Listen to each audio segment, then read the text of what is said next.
Remind me what date it was? It was the 7th of November. It was a Saturday. Wow. You see, my memory of it is it must have been chilly. I don't like the cold, but I don't really remember it. It's in my memory. It's like a nice, bright day, and people were quite different. I remember distinctly there was a tall man who knew quite a bit about the history of East London, who talked about sort of the streets leading to Broadway Market and talking about it being cobbled in Roman days, and people were chipping in with different sorts of stories. It was interesting, and then suddenly, boom! There was a van, and poof! I was in the street waiting for you. I can't remember if I was on my own or if I was with somebody. I think I was on my own, but not for very long. And I can't remember which of the two of you I saw first, but I think you were coming under a bridge. As you were approaching, come around the corner, everyone started jumping and running into positions and getting ready. So as you approached, we were kind of like just standing there getting ready, thinking what to say and trying to think what to expect and stuff. Can you remember anything else about that? Yeah, we sat in the cafe next to Addy AG, and luckily I got to pass the baton on to him at the end of my run with you.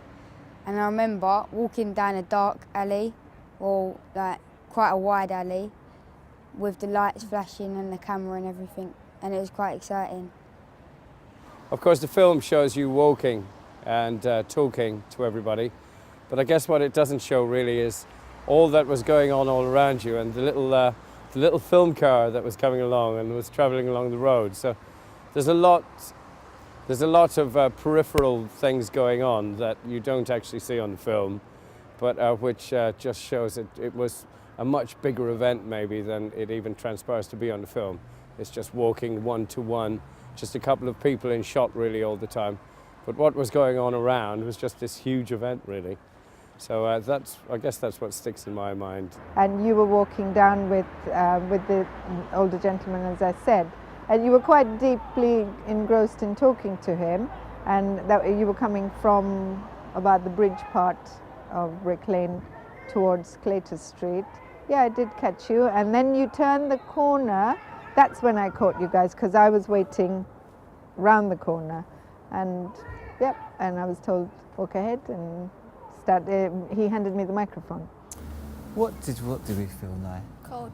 Cold. It was a freezing cold day, and I think we were excited. Actually, to we be on TV. couldn't wait for you to come, because we were with all these other people and just listen to them talk and hearing some of their stories and just messing about whilst we were waiting. And then we say, oh, when's Simon going to come? Where is he?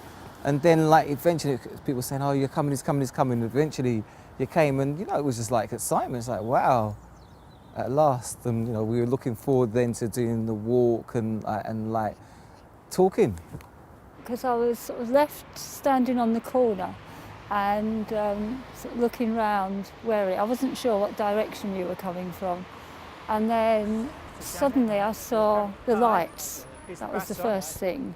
And a sense of relief, actually, because I just thought I might be standing on this corner forever. Well, I saw this team of photographers cross the bridge and onto the canal. And then and there was some, and that's where the photographers were. They were waiting on the edge of the canal. And I don't know if I thought you had some secret camera or something.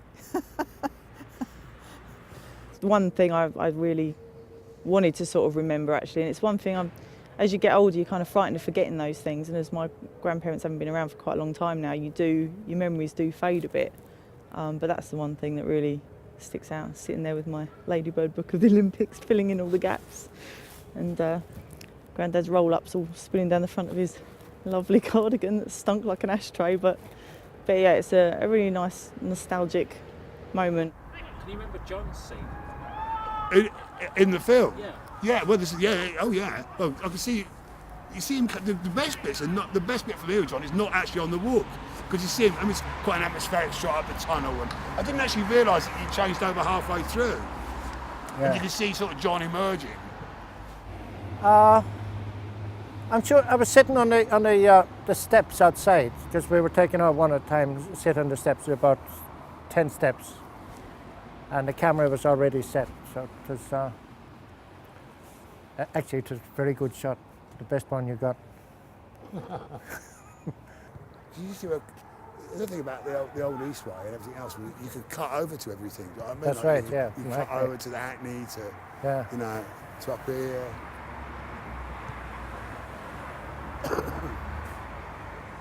It's amazing the amount of open land that we've got in East London, that you can cross over. Yeah, becoming less and less though, isn't it? Yeah.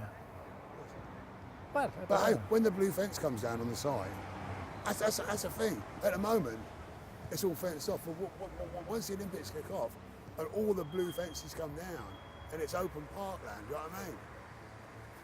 They walk out. Yeah. It's not gonna, the old Olympic Park's not going to stay fenced off forever, mate. No, I suppose they got to have it now because there's yeah, it's a building building site. site. Yeah.